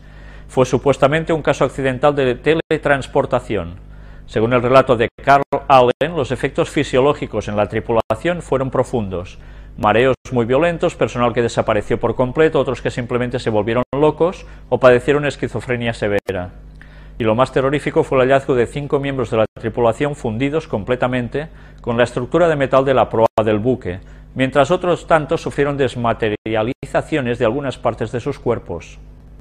Supuestamente los oficiales navales, horrorizados, cancelaron el experimento inmediatamente. Los supervivientes nunca fueron los mismos y permanecieron en una suerte de amnesia total. Ya os digo que esto queda como aún no pudiendo ser demostrado, ¿vale? Han habido cartas del señor que fue testimonio de todo esto, etcétera, etcétera, pero no se ha podido comprobar, o al menos, si es cierto, queda así también como si no fuera cierto, no lo sabemos. Otro invento basado en las teorías de Nikola Tesla es el High Frequency Active Auroral Research Program, o HAARP, que todos conocemos, Programa de Investigación de Aurora Activa de Alta Frecuencia. Es un programa ionosférico financiado por la Fuerza Aérea y la Marina de los Estados Unidos. ¿Qué os suena? La defensa, el avance, a ver cómo sería la traducción, Agencia para Proyecto de la recerca, ¿cómo es la recerca en castellano? La búsqueda, o sí, de avances para la defensa, ¿no? DARPA, ¿os suena DARPA? Hemos ido mostrando también unos robots hechos por DARPA, ¿lo recordáis, no? Y la Universidad de Alaska. Su objetivo es estudiar las propiedades de la ionosfera y potenciar los avances tecnológicos que permitan mejorar su capacidad para favorecer las radiocomunicaciones y los sistemas de vigilancia, tales como la detección de misiles. El programa HAARP fue objeto de controversia a mediados de los años 1990 debido a la hipótesis de que las antenas de la estación podrían usarse como armamento. En agosto de 2002, la tecnología HAARP tuvo una mención como tema crítico en la Duma, Parlamento de Rusia. La Duma elaboró un comunicado de prensa sobre el programa HAARP, escrito por los Comités de Defensa y Asuntos Internacionales, firmado por 90 representantes y presentado al entonces presidente Vladimir Putin, que ahora vuelve a serlo. El comunicado de prensa indicaba lo siguiente: los Estados Unidos están creando nuevas armas integrales de carácter geofísico que puede influir en la troposfera con ondas de radio de baja frecuencia. La importancia de este salto cualitativo es comparable a la transición de las armas blancas a las armas de fuego, o de las armas convencionales a las armas nucleares. Este nuevo tipo de armas difiere de las de cualquier otro tipo conocido en que la troposfera y sus componentes se convierten en objetos sobre los cuales se puede influir. Cambio climático también, ¿eh? Armas geofísicas, que estuvimos hablando hace ya muchas conferencias sobre eso, en la cuarta, si no recuerdo mal. O sea, hace 76 conferencias ya de eso. Este proyecto ha sido ampliamente criticado y tema de numerosas teorías de conspiración, acusado de ocultar su verdadero propósito. ¿Recordáis cómo también se acusa, pues, de eso, de actuar creando terremotos, ¿no? Y en una profundidad, etcétera, etcétera. El periodista Sharon Weinberger llamó al HAARP el Moby Dick de las conspiraciones. El informático David Neidich denominó a este como un imán de teorías, ya que ha sido culpado por accionar catástrofes tales como inundaciones, sequías, huracanes, tormentas y terremotos devastadores en Afganistán y las Filipinas, dirigidos, según se dice, a combatir a terroristas. Neidich también los acusó de diversos acontecimientos, incluyendo los fallos eléctricos importantes del avión de la TWA, vuelo 800, o el síndrome del Golfo, entre otros. Hasta el momento, en ningún lugar en que se apoyen las teorías de la conspiración se ha mostrado cómo sería posible que las ondas de radiofrecuencia producidas por el HAARP puedan provocar efectos tales como terremotos. En agosto de 2010, varios físicos rusos acusaron a Estados Unidos de estar tras la intensa ola de calor rusa que originó numerosos incendios y duplicó la mortalidad. Recordáis que estuvimos hablando de ellos. Afirmaban que el proyecto HAARP no es solo un medio de investigación, sino una potente arma que modifica el campo eléctrico y provoca cambios climáticos a nivel mundial. No se sabe a ciencia cierta si Tesla usó alguna vez su rayo de la muerte, o si tuvo éxito construyendo uno. Pero algo pasó una noche, en 1908, cuando Tesla dice que probó el arma. El 30 de junio de 1908, una explosión de gran magnitud había devastado Tunguska, un área remota en el desierto siberiano. Se habían destruido 500.000 acres de tierra de un modo instantáneo. Con una potencia equivalente a 10 a 15 megatones de TNT, la casualidad quiso que Tunguska haya sido la explosión más poderosa que ha ocurrido en la historia humana, ya que incluso las detonaciones termonucleares posteriores no la han superado. ¿Habéis visto imágenes, ¿no?, de esta explosión? La explosión pudo ser oída a una distancia de 620 millas. Los científicos creen que fue causada por o un meteorito o un fragmento de un cometa, aunque no se encontraron ni el lugar del impacto ni restos de mineral de dicho objeto. Nikola Tesla tenía una explicación diferente. Era obvio que su rayo de la muerte había llegado más allá de su blanco inicial y Tunguska había sido destruida. Él estaba agradecido al hecho de que la explosión milagrosamente no mató a ninguna persona. Tesla desmanteló el rayo de muerte enseguida, ya que juzgaba que era demasiado peligroso para existir. 6 años después, con la Primera Guerra Mundial, Tesla recapacitó y escribió al presidente Wilson, revelándole su prueba con el rayo de la muerte de modo confidencial. Él se ofreció a reconstruir el arma para el Departamento de Guerra, para que fuese usado puramente como un elemento disuasivo. Solamente la amenaza de tal fuerza destructiva obligaría a las naciones bélicas a llegar a un acuerdo para establecer una paz duradera. La única contestación a la propuesta de Tesla fue una carta de reconocimiento de la Secretaría del Presidente. Se supone que el rayo de la muerte nunca fue reconstruido. Aquí ya veis desde dónde se empezó con el rayo y dónde afectó. Cuando Tesla murió el 7 de enero de 1943 a la edad de 86 años, representantes de la Oficina de Propiedad de Extranjeros a petición del FBI fueron a los hoteles de Nueva York donde se había hospedado y se apoderaron de todas sus pertenencias. 2 camiones llenos de documentos, muebles y artefactos fueron enviados a la compañía de bodegas y almacenamiento de Manhattan. Después de la muerte de Tesla, se dictó un plan del gobierno de los Estados Unidos para encontrar todos sus documentos, notas e investigaciones antes de que otras potencias extranjeras pudieran encontrarlos. Era conocido por el FBI que la inteligencia alemana ya se había apoderado de una gran cantidad de las investigaciones de Tesla varios años antes de su muerte. El material robado, se piensa, eventualmente resultaría en el desarrollo de los platillos voladores de los nazis. Los Estados Unidos iban a asegurarse que esto no sucediera de nuevo. ¿Platillos voladores de los nazis? Luego vais a ver algunas cosas interesantes. Cualquier cosa, aún remotamente asociada con este gran hombre, fue rápidamente confiscada y guardada en las redes secretas de los Estados Unidos antes de la Segunda Guerra Mundial. Sin embargo, más de una docena de cajas con las pertenencias de Tesla, dejadas atrás en hoteles como el Waldorf Astoria, el Governor Clinton y el St. Regis, ya habían sido vendidos para pagar las excepcionales deudas de Tesla. La mayor parte de estas cajas y los secretos que contenían nunca han sido encontrados. Esta carga fue agregada a los casi 30 barriles y bultos que habían estado en almacenamiento desde 1930 y la colección entera fue sellada. La mayor parte de estas cajas y los secretos que contenían nunca han sido encontrados.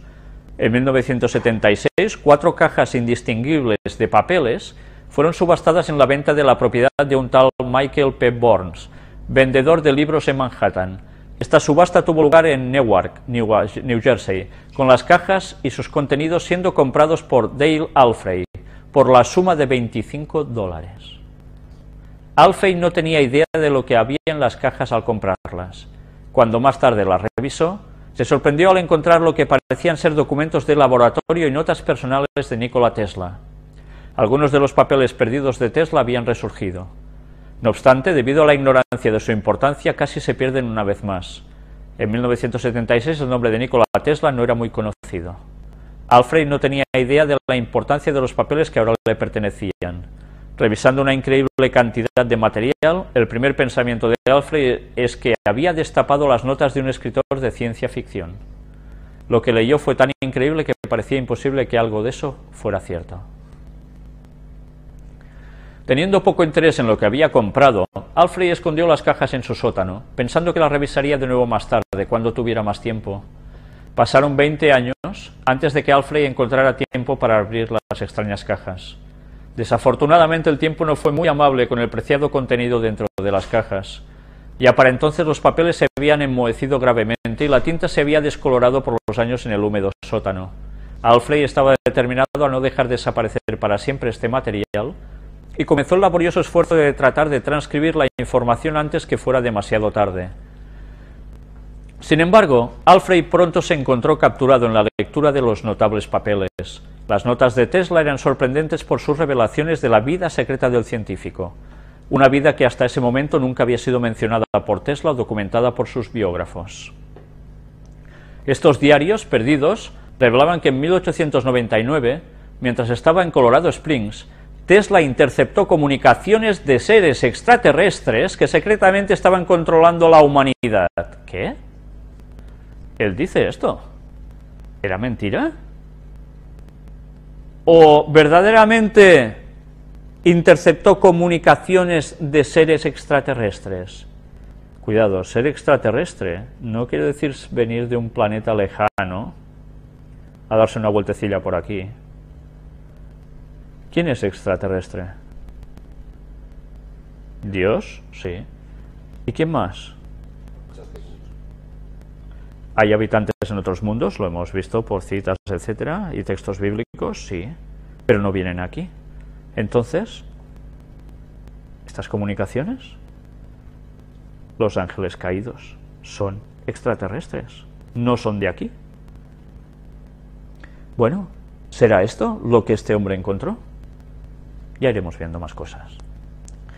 Pero ya tenéis dos detalles. Primero le afecta la muerte de su hermano. Él se siente culpable, queda marcado. Luego, además de estos descubrimientos que él hace, científicos, comunicaciones de seres extraterrestres. Vamos a ver más cosas. Pero ya veis que dicen que estaban controlando la humanidad. Estas criaturas estaban preparando a los humanos para una eventual conquista y dominación, usando un programa que había existido desde la creación de la humanidad, pero que ahora se estaba acelerando debido al mayor conocimiento científico en la Tierra. ¿Qué va a hacer Satanás? ¿Qué va a hacer Satanás con sus ángeles? ¿Cuál es su proyecto? ¿No es dominar la Tierra para ir contra Dios y contra su pueblo? ¿Y no está preparando grandes cosas, fenómenos impresionantes? Así está profetizado. Vamos a alucinar dentro de poco, aún más, Tesla escribió sobre sus años de investigaciones para interpretar las extrañas señales de radio y sus intentos de notificar al gobierno y a los militares lo que sabía. Pero sus cartas, al parecer, se quedaron sin respuesta. ¿No os parece extraño que el gobierno de Estados Unidos se haya dedicado a gastar tanto dinero, y otras naciones también, en enviar emisiones de radio al espacio para ver si reciben respuesta, y también hacer unas grandes antenas para recibir señales del espacio? ¿Por qué creéis que habrá hecho eso? Pues porque algo conocían de que esto era posible. Tesla ya estaba en ello. Tesla habló en confianza con varios de sus benefactores, incluyendo el coronel John Jacob Astor, quien era propietario del Hotel Waldorf Astoria. Estos benefactores escuchaban a Tesla y secretamente fundaron lo que fue el comienzo de la primera batalla de la humanidad para obtener el control de su propio destino, una batalla puesta en movimiento por Nikola Tesla. Mientras que esta información parece absolutamente increíble, Tesla dio pistas ocasionales de su difícil situación en varias entrevistas en periódicos y revistas. ¿Ya ves quién estaba implicado con todo esto? John Jacob Astor, un judío que está perteneciendo a una élite de una serie de familias que ya hemos ido viendo y denunciando lo que iban haciendo desde muchos años atrás. No hace falta ya ni decir los nombres de qué organización, ¿no? Y que trabajan para alguien, por supuesto. Tesla trató sobre este tema en un artículo llamado Talking with the Planets, hablando con los planetas. Vaya inglés, me ha salido ahora. Publicado en el periódico semanal Collier's de marzo de 1901. Cuando yo estaba mejorando mis máquinas para la producción de intensas señales eléctricas, también perfeccionaba los medios para observar señales débiles. Uno de los resultados más interesantes fue el desarrollo de ciertos dispositivos para indicar a la distancia de cientos de millas una tormenta que se acercara, su dirección, velocidad y distancia recorrida. Fue continuando este trabajo que por primera vez descubrí aquellas misteriosas señales que habían provocado un interés inusual. Había perfeccionado el aparato referido en mi laboratorio en las montañas de Colorado. Yo pude sentir el pulso del planeta, notando cada cambio eléctrico que ocurría dentro de un radio de 1100 millas. Jamás podré olvidar las primeras sensaciones que experimenté cuando me percaté que había observado algo, posiblemente de incalculables consecuencias para la humanidad. Sentí como si estuviera presenciando el nacimiento de un nuevo conocimiento o la revelación de una gran verdad. Mis primeras observaciones me aterraron, ya que en ellas estaba presente algo misterioso, por no decir sobrenatural, y yo estaba solo en mi laboratorio por la noche. Pero en ese tiempo todavía no tenía la idea de que estas señales fueran controladas inteligentemente.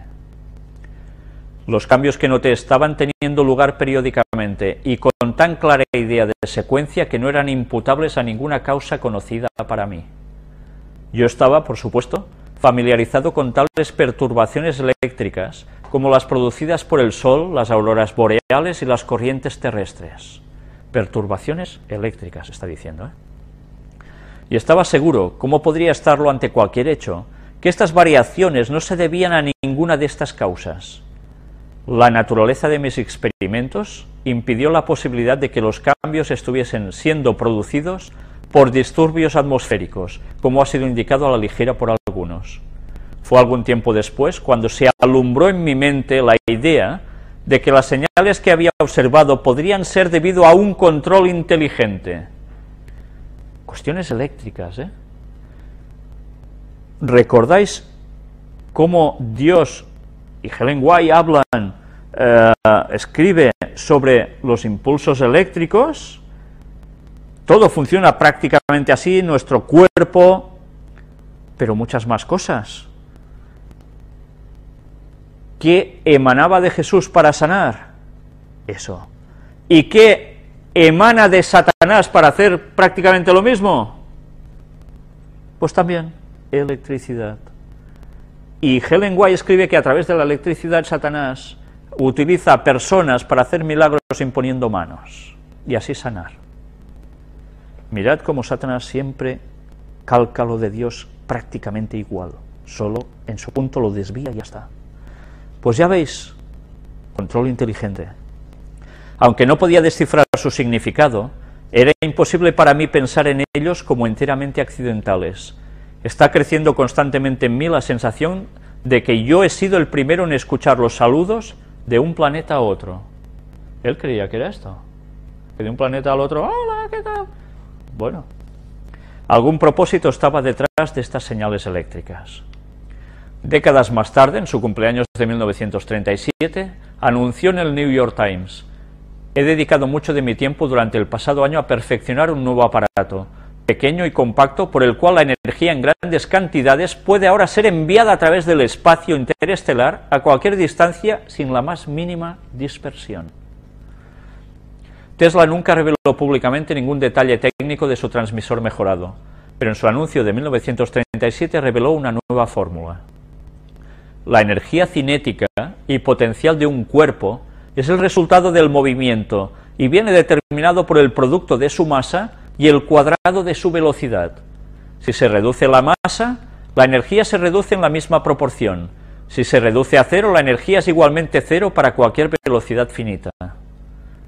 ¿Por qué ha sido escrito tan poco acerca de la creencia de Tesla de que había escuchado señales de radio alienígenas? Tesla aparentemente había pasado varios años tratando de traducir las misteriosas señales que escuchó en 1899. Su interpretación básica de estas señales era que criaturas de otro planeta, marcianos, como las llamaba la jerga en ese tiempo, estaban secretamente aquí en la Tierra. Ellos se habían infiltrado en la humanidad durante siglos y habían controlado los acontecimientos y a las personas para conducir a la humanidad hacia un camino de desarrollo evolutivo, y esencialmente eran responsables de los seres humanos en el planeta. O sea que había marcianos entre nosotros que actuaban que querían llevar a la humanidad porque se sentían responsables y tal. ¿Qué extraterrestres hay entre nosotros? Los ángeles. Los de Dios y los de Satanás. Algo había sucedido y él algo había percibido. Además, Tesla descubrió que la temperatura general del planeta estaba subiendo lentamente, lo que conocemos hoy en día como calentamiento global.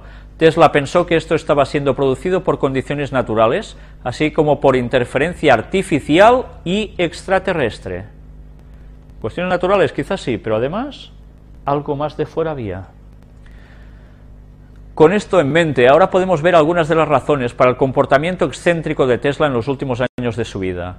Tesla se obsesionó con crear dispositivos para terminar la guerra y unir a la humanidad en contra de lo que él percibía como el enemigo común, los extraterrestres. ¿Nosotros qué diríamos? ¿Los qué? Diablos. Él a menudo habló acerca de rayos de la muerte y torpedos sin alas que podían volar a través del aire sin propulsores, posiblemente una de las menciones más tempranas de platillos voladores. Mira cómo están haciendo la conjunción de dos conceptos, platillos voladores y extraterrestres.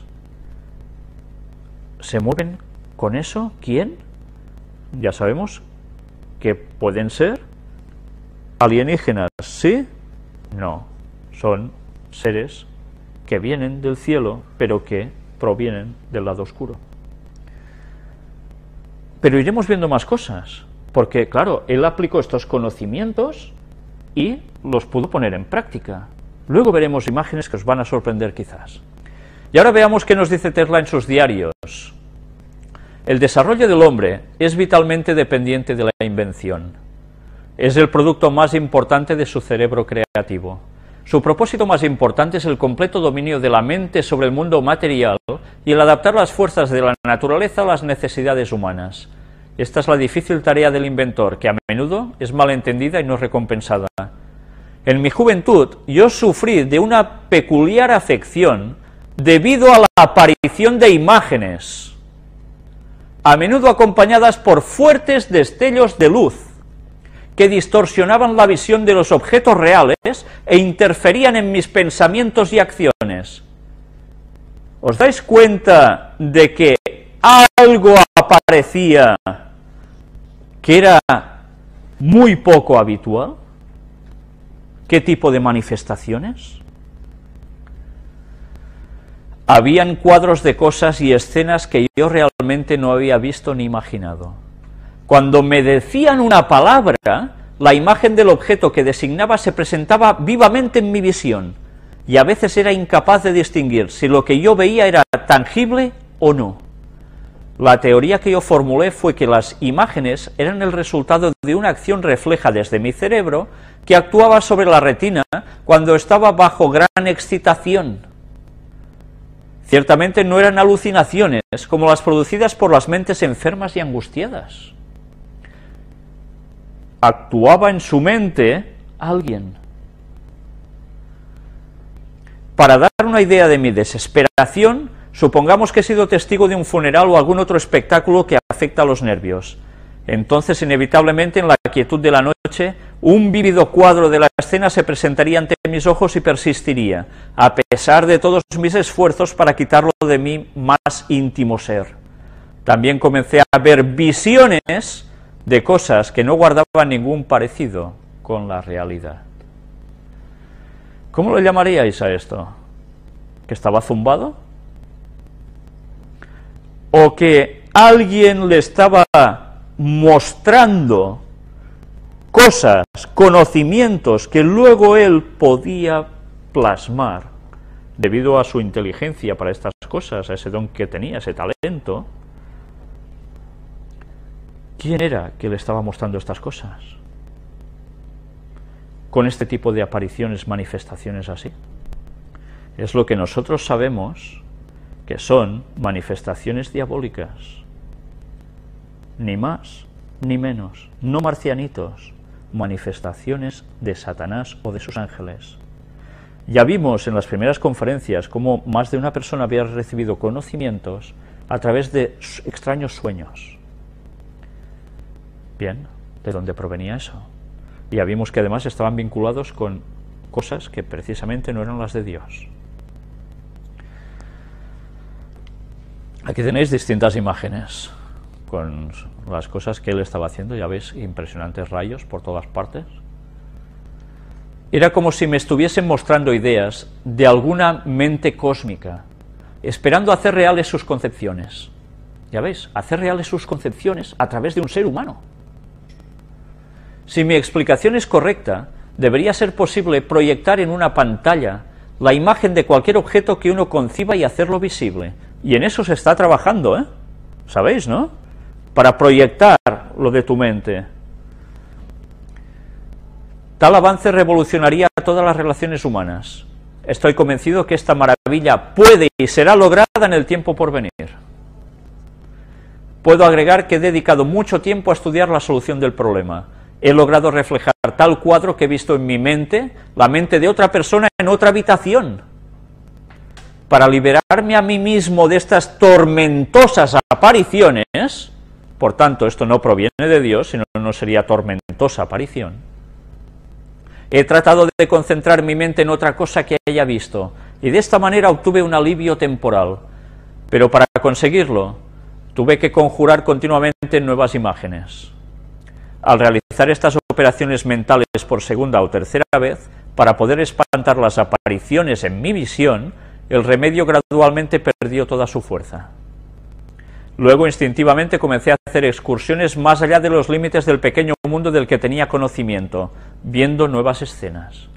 Estos eran al principio muy velados y se iban al intentar concentrar mi atención en ellos. Ganaron fuerza y finalmente asumieron la solidez de las cosas reales. Pronto descubrí que lo que conseguía mejor si yo simplemente me adentraba cada vez más en mi visión, obteniendo nuevas impresiones. Y así comencé a viajar, por supuesto en mi mente. Cada noche y a veces durante el día, cuando estaba solo, yo comenzaba mis viajes, veía nuevos lugares, ciudades y países, vivía allí, conocía gente y hacía amistades. Y aunque suena increíble, es un hecho que los apreciaba tanto como aquellos en la vida real y con no menor intensidad en sus manifestaciones. ¿Vuelos astrales? Hacía esto constantemente hasta que tuve 16 años. Ya veis, si era jovencito, ¿eh? Las cuestiones satánicas lo cogieron ya de joven. Entonces mis pensamientos se volcaron hacia los inventos. A raíz de eso, luego observé para mi placer que los podía visualizar con la mayor facilidad. No necesitaba modelos, dibujos o experimentos. Yo podía representarlos todos como verdaderos en mi mente. Así, he sido guiado inconscientemente a evolucionar a lo que considero un nuevo método de materializar conceptos e ideas inventivos, lo cual es radicalmente contrario a lo puramente experimental. Dice que fue guiado inconscientemente, guiado. Pero en mi opinión, mucho más expeditivo y eficiente. En el momento en el cual uno construye un dispositivo para llevar a la práctica una idea, uno se encuentra a sí mismo inevitablemente limitado con los detalles del aparato. Al ir mejorándolo, la fuerza de concentración disminuye y se pierde de vista el gran principio subyacente. Pueden obtenerse resultados, pero siempre con sacrificio de la calidad. Mi método es diferente. Yo realmente no me apresuro hacia el trabajo real. Cuando obtengo una idea, comienzo inmediatamente a construirla en mi imaginación. Cambio la construcción, rehago mejoras y opero el dispositivo en mi mente. Es absolutamente lo mismo si hago funcionar una turbina en mi mente o la pruebo en mi taller. Incluso puedo notar si está desajustada. No hay diferencia alguna, los resultados son los mismos. De esta manera soy capaz de desarrollar y perfeccionar rápidamente una idea sin utilizar nada. Cuando no veo errores por ninguna parte, pongo este producto final en forma concreta en mi cerebro. Invariablemente mi dispositivo funciona como he concebido, debería hacerlo, y el experimento sale exactamente como lo he planeado. En 20 años no ha habido una sola excepción. ¿Por qué tendría que ser de otra manera? Y aquí lo tenéis más.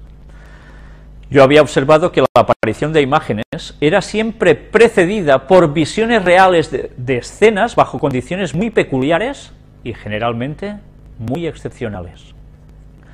Pronto me volví consciente, para mi sorpresa, que cada pensamiento que yo concebía era sugerido por una impresión externa. Ya veis, por una impresión externa. No solo esto, sino todas mis acciones eran incitadas de una manera similar. Con el tiempo se volvió perfectamente evidente para mí que yo era simplemente una automatización dotada de energía de movimiento, respondiendo al estímulo de los órganos del sentido y pensando y actuando en consecuencia.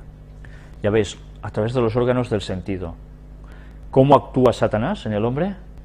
A través de los sentidos, para captarlo. Desvirtuando los sentidos, tal como Dios los ha puesto, Él los modifica y a través de allí, ¡pam!, consigue lo que busca en el hombre.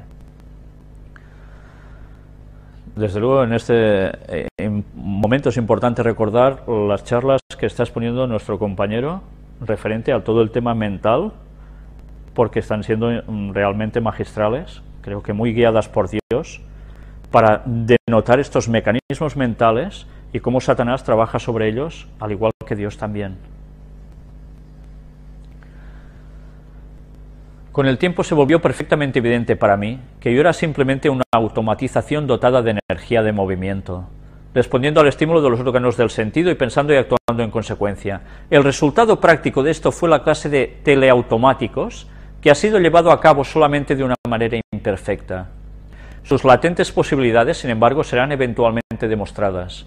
Llevo años planeando autómatas autocontrolados y creo que pueden producirse mecanismos que actuarán como si poseyeran razonamiento en un grado limitado y crearán una revolución industrial. ¿Os dais cuenta de lo que está diciendo él? ¿Recordáis todos los robots que hemos ido mostrando? Cómo que además están trabajando para que ellos mismos vayan aprendiendo conocimientos, etcétera, etcétera. Yo tenía aproximadamente unos 12 años de edad cuando tuve éxito en desterrar las imágenes de mi visión a voluntad, pero nunca tuve ningún control sobre los destellos de luz a los que me he referido anteriormente. Casi nada, ¿eh? Fueron quizás mis experiencias más extrañas e inexplicables. Usualmente ocurrieron cuando me encontraba en situaciones peligrosas o desesperantes, o cuando estaba muy eufórico, en alteraciones, fijaos, de los sentidos. En algunos casos he visto todo el aire a mi alrededor lleno con llamaradas. Su intensidad, en vez de disminuir, se incrementaba con el tiempo y al parecer llegó al máximo cuando tenía 25 años de edad. Mientras estuve en París en 1883, un prominente fabricante francés me envió una invitación a una expedición de tiro, la cual acepté. Había estado confinado mucho tiempo en la fábrica y el aire fresco tuvo un maravilloso efecto vigorizante. Bueno, ya veis que también dice sobre el aire fresco, como dice los consejos que nos da Dios a través de Ellen White, ¿verdad? A mi regreso a la ciudad por la noche, sentí una sensación de que mi cerebro había cogido fuego. Yo era una luz, como si un pequeño sol estuviera allí, y pasé toda la noche aplicándome compresas frías a mi torturada cabeza. Finalmente los destellos disminuyeron en fuerza y frecuencia, pero tomó más de 3 semanas antes que cesaran completamente. Cuando se me extendió una segunda invitación, mi respuesta fue un enfático no. Estos fenómenos luminosos todavía se manifiestan de vez en cuando, como cuando una nueva idea se está abriendo camino, pero ya no son excitantes. Cuando cierro mis ojos, invariablemente observo primero un fondo de un azul muy oscuro y uniforme, parecido al cielo en una noche clara pero sin estrellas. En unos pocos segundos, este campo se vuelve animado con innumerables copos de un verde centelleante, ordenados en varias capas y avanzando hacia mí. Entonces aparece a la derecha un bello patrón de 2 sistemas de líneas paralelas cercanas, con ángulos rectos entre los sistemas, con toda clase de colores, con el amarillo, verde y dorado predominando. Inmediatamente después las líneas se vuelven más brillantes y todo es salpicado con puntos de luz parpadeantes. Este cuadro se mueve lentamente a través del campo de visión, y en aproximadamente 10 segundos se desvanece a la izquierda, dejando atrás una base de un más bien desagradable gris. Cada vez antes de dormirme, revolotean ante mi vista imágenes de personas u objetos. Madre mía. Cuando los veo, sé que estoy a punto de perder la conciencia. Si se ausentaban ellos, significaba una noche sin sueño. Durante este periodo contraje muchos extraños hábitos, algunos de los cuales puedo rastrear como causados por impresiones externas, mientras que otros son inexplicables. Yo estaba fascinado con el brillo de cristales, pero las perlas casi me dan un ataque. Después de acabar los estudios en el Instituto Politécnico y en la universidad, tuve una completa crisis nerviosa. Y mientras duró el mal, observé muchos fenómenos extraños e increíbles. Hasta aquí un pequeño extracto de sus extraños diarios. Si no supiéramos todo lo que conocemos de las fuerzas del mal, ¿quién es el guapo que puede entender esto? Ah, no, son los extraterrestres.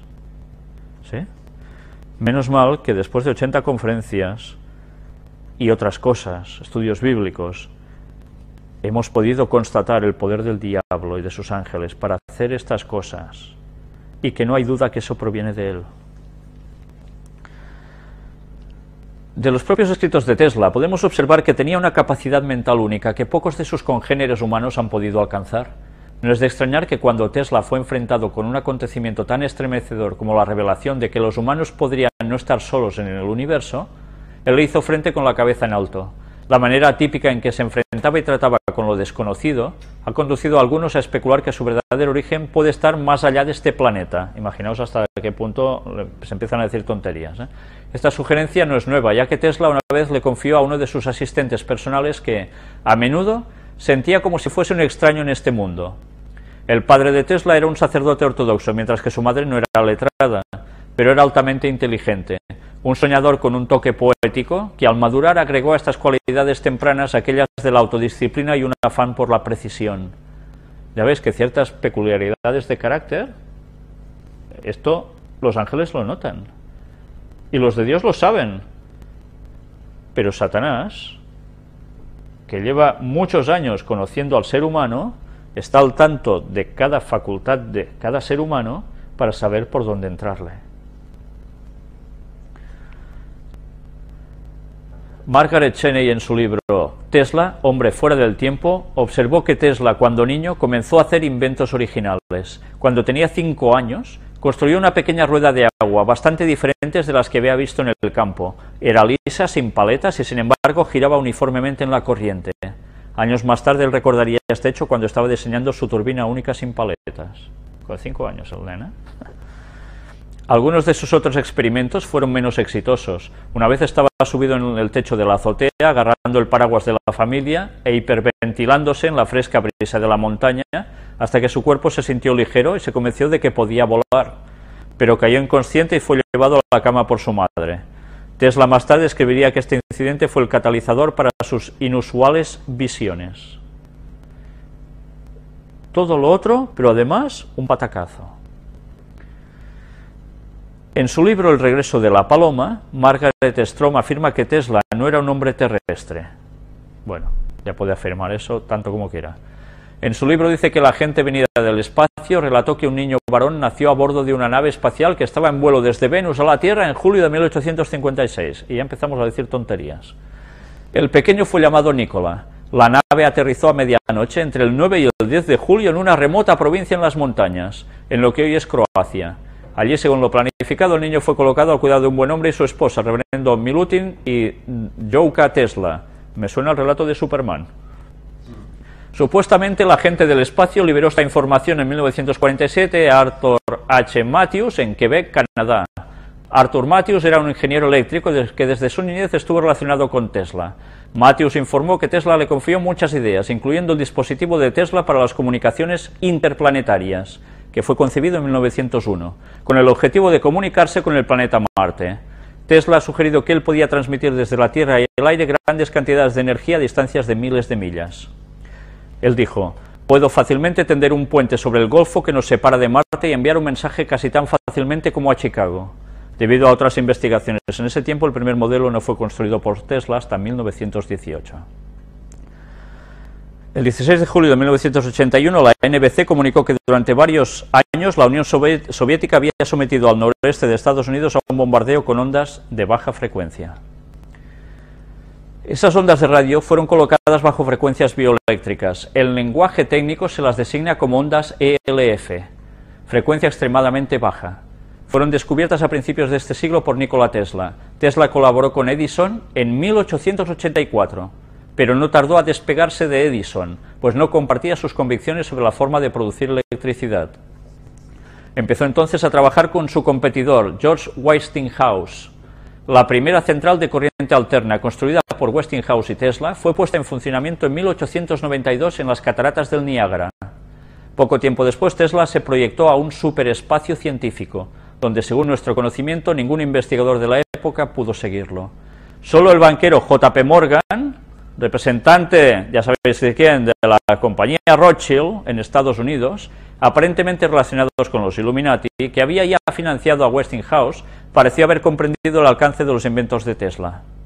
Este había empezado a servirse del campo energético que rodea la Tierra, rellenando el espacio, antaño denominado éter, para obtener de él energía, evidentemente gratuita. Al mismo tiempo utilizó el campo energético para diferentes formas de comunicación y para la transmisión de energía. Fuentes de energía tales como el carbón, el petróleo y la fuerza hidráulica, así como las líneas de alta tensión, se volvían superfluas. Los barcos, los coches, los aviones, las fábricas, las casas podían obtener la energía directamente del campo energético del éter. A finales de 1898, con ocasión de sus experimentos en Colorado Springs, financiados por J.P. Morgan, Tesla estaba preparado para producir energía a partir del éter. En la actualidad, esta tecnología recibe el nombre de conversión de la energía gravitacional o energía taquiónica. Morgan había comprendido muy bien el alcance de esta invención. Los monopolios de electricidad, petróleo, gasolina, carbón, etc. se hallaban amenazados. Por esta razón hizo detener los trabajos de destruir el centro de Tesla en Colorado Springs. Sin embargo, Tesla no renunció. Hasta su muerte, acaecida el 7 de enero de 1943, acumuló multitud de inventos. Algunos resultaron revolucionarios y otros de una importancia tal que aún en la actualidad es apenas mensurable.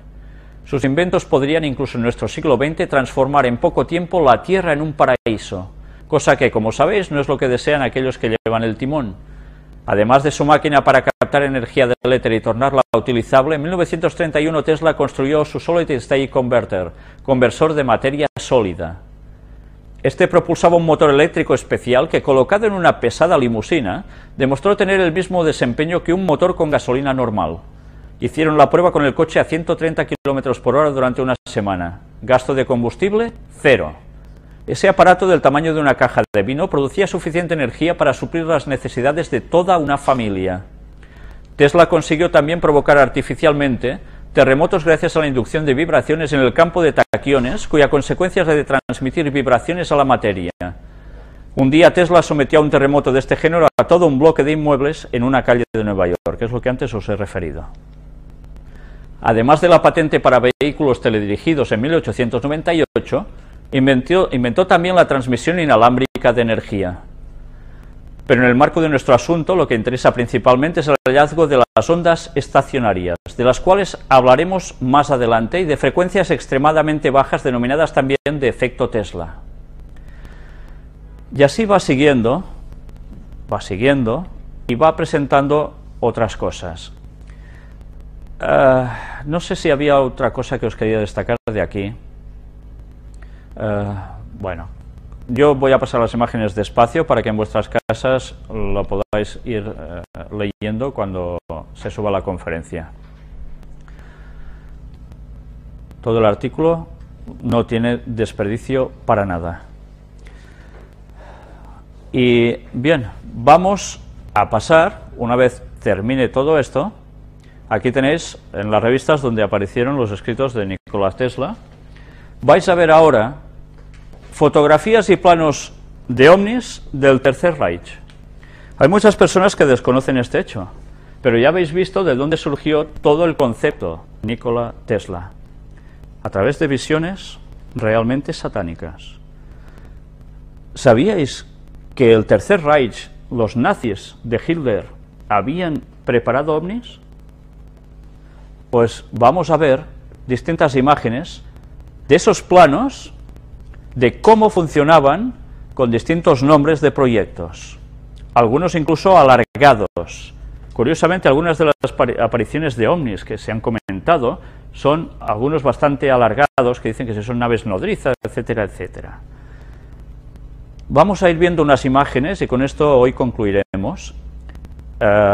Incluso periódicos de Buenos Aires, 1977-1978, que hablaban sobre extraños objetos así, más planos, En este artículo se nos hablaba de alguien de Montevideo que precisamente, un uruguayo que no era uruguayo, era austríaco, hablaba precisamente de que el asunto OVNI estaba vinculado con los nazis y que no se dieron por perdidos con la guerra, que ellos aún seguían trabajando con esto desde otros lugares, después de pasados los años de la guerra, claro. Vais viendo distintos esquemas que ellos tenían, incluso fotografías. Todo esto está en el tiempo de la Segunda Guerra Mundial. En Italia también aparecen aquí artículos del año 1950 de extraños platillos voladores y los vincula pues precisamente con asuntos de Mussolini, Hitler, etcétera.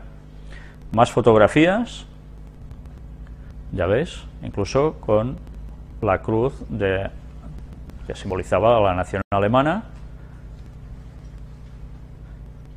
Y ya veis que son las formas características que han ido apareciendo desde hace bastantes años ya para acá, ¿no?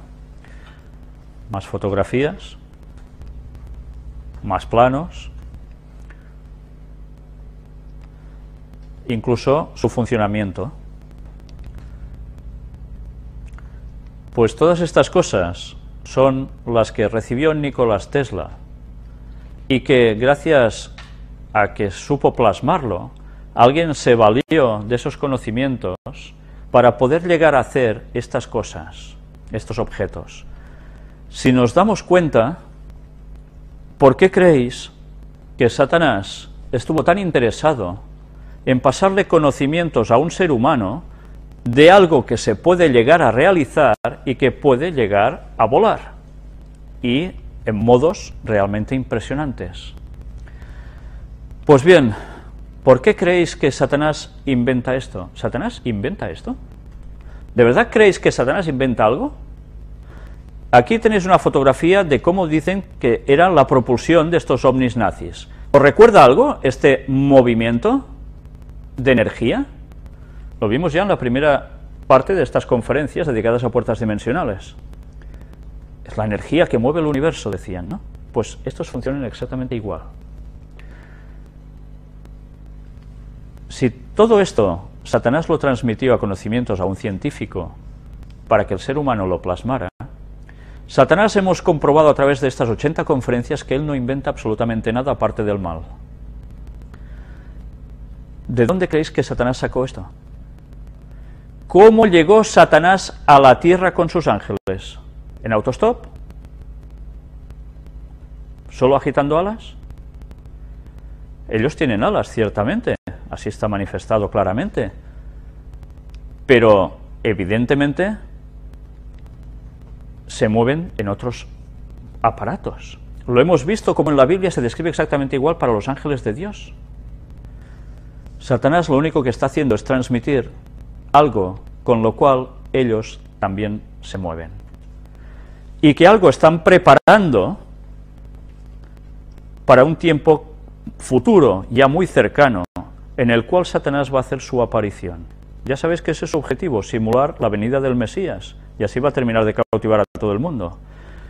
Vamos ahora a ver unas imágenes, en un vídeo, de alguien que vivió alguna experiencia con todo esto.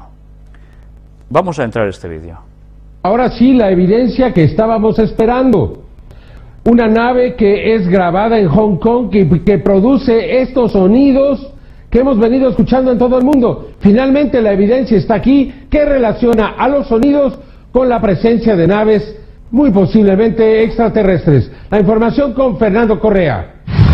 El 24 de enero de 2012, mientras una nave nodriza sobrevuela Hong Kong, se captaron estos sonidos extraños llamados las trompetas del apocalipsis.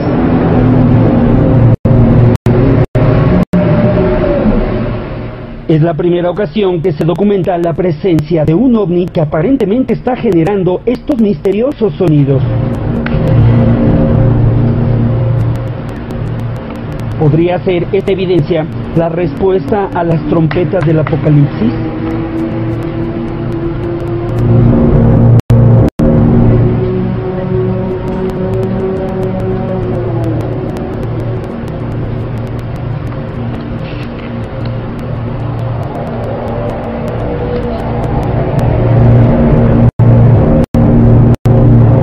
Ahora observe con cuidado la nave nodriza. En cámara lenta, la imagen de la nodriza es impresionante.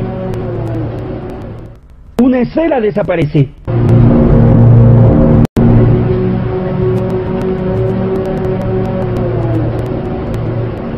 No existe explicación convencional para esta presencia.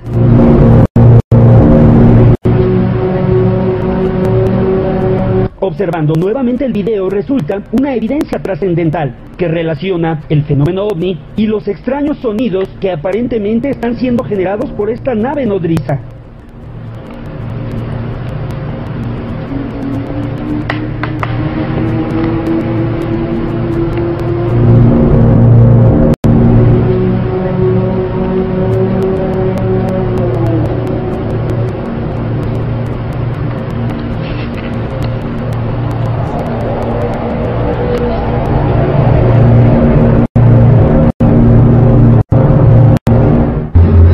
Primeros antecedentes de las trompetas del Apocalipsis se presentó el 11 de agosto del 2011 en la ciudad de Kiev, en Ucrania.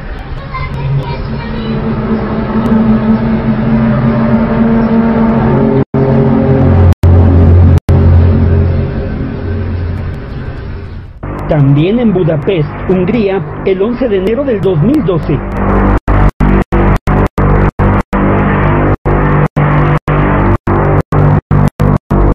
Luego en Costa Rica, en la región de Acosta, el 12 de enero del 2012.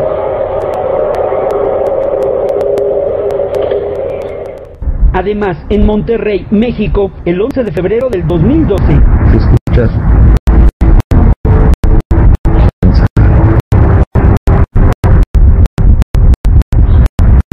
Al día siguiente, 12 de febrero, las trompetas del Apocalipsis en la Ciudad de México.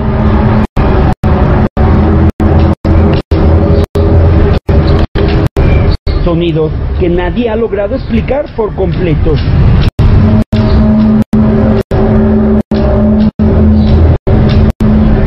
Como la presencia de la nave nodriza en Hong Kong, que como una advertencia o una señal sobrevuela una ciudad de más de 7 millones de habitantes mientras escuchan estos sonidos misteriosos. Una evidencia que abre la posibilidad de que los ovnis generen las trompetas del Apocalipsis, por lo que en futuras emisiones esta investigación continuará.